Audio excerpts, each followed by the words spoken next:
This is Chapter 4 lecture on comparative health systems. This is a very dense chapter. I would encourage you to take notes. I think there's so much information packed into this chapter that in order to engage with it and learn from it, you actually have to do more than just read. So taking notes will help you organize your ideas. You may want to make a chart of the four major countries that are discussed, the UK, France, Canada, and China, and then list differences between their healthcare systems and compare to the US.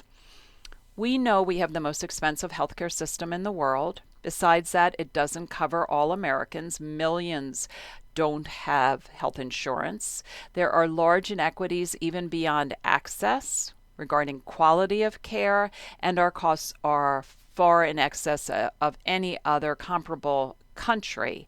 And this causes a great deal of financial strain, not only on the consumer, but also on the country at large. Perhaps most alarmingly, despite these high costs, Americans have a high rate of mortality. And all of these points of information help us understand why not only consumers are dissatisfied with the system, but so are medical professionals. We can look to other countries to give us the, quote, gift of perspective, unquote. And this is part of policy learning. Policy learning is a process of self-examination.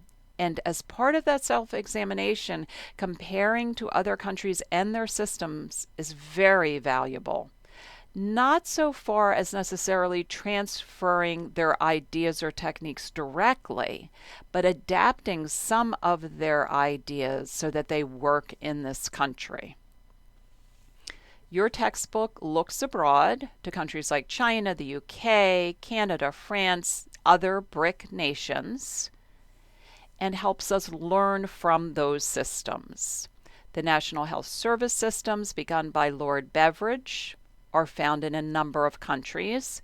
Most of the financing for these systems comes from general taxes, and they are public and government managed, and that's very, very important. That's kind of a highlight of these systems.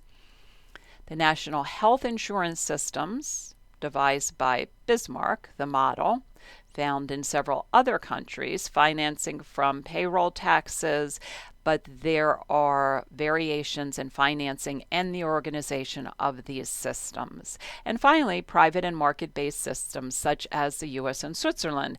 And notably, these are the two most costly systems as well.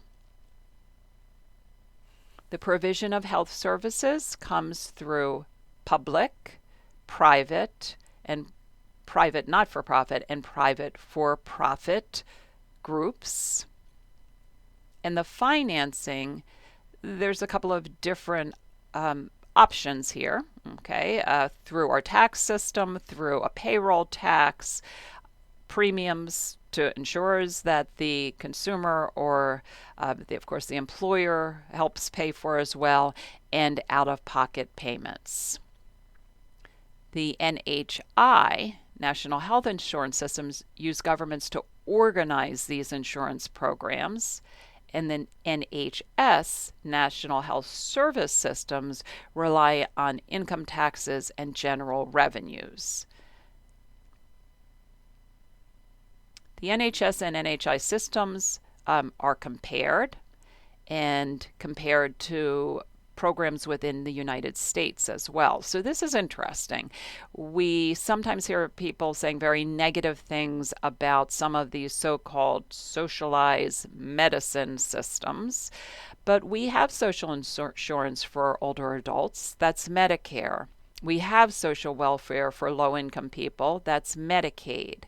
We also have subsidized employer-based private insurance, and elements of socialized medicine is found in the Veterans Health Administration. So this is very important to note. We have pieces of all of these different systems within our own patchwork system of healthcare. So I am not going to go through every word on these slides. This information comes straight from the text, but you can see how in every country healthcare evolves. The forces are at times different and the direction is different in terms of how these things do evolve. Excuse me. Payment to providers differs. The UK, 2/3 of general practitioners work as independent contractors, and you often see much more regulation around fees in these other healthcare systems. I'll let you look at this too. See capitation again. If you don't know what some of this terminology means, that's a great way to use these slides to preview the textbook reading, but also to look up the terminology that you need in order for the textbook reading and the quiz. And I'll let you read through this and this as well. And here again, it seems like it's a little bit repetitive, but this is so important. We have much higher prices for medical care, and we don't operate within a so-called budget. Don't do a lot of negotiation or capping of the rates. Coordination of care is examined as well. And when you look at coordination of care, you need to consider the size of the delivery system. That becomes very important. The other thing I think is important to note is that no system is perfect. So you will see problems in every system.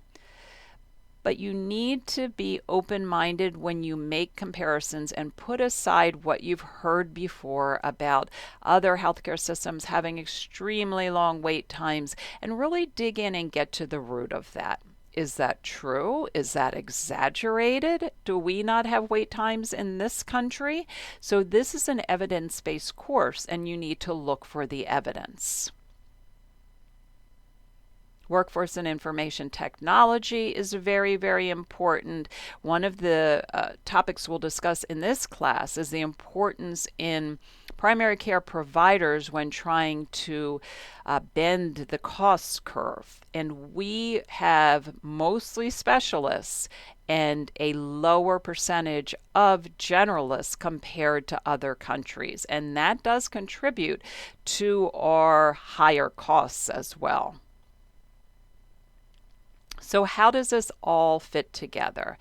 The textbook does a nice job, or these editors for this chapter do a nice job in looking at how these healthcare systems are ranked. And of course, no system is perfect. But the U.S. ranks consistently low when you look at healthcare system performance.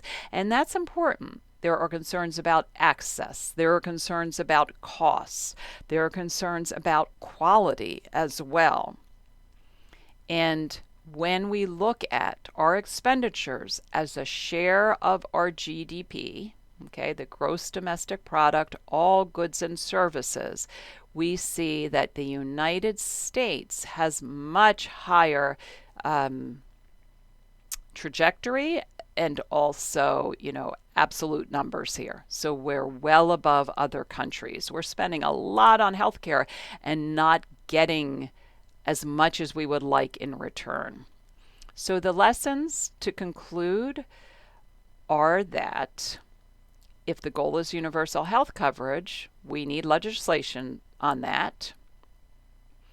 If we want to finance insurance coverage to cover more people, we need government subsidies. That healthcare systems with universal coverage rely on economic evaluation of health technology, and containing health costs needs price regulation and system-wide budget targets. We are not real good at this. Regulation is often a word that people don't like in our country, but that is part of the healthcare systems of other countries where they've been much more able to control costs and give better quality. So the Affordable Care Act, or Obamacare, did address some of these matters. But now that Affordable Care Act is tied up in the Supreme Court once again with an effort by the Trump administration to actually get rid of it.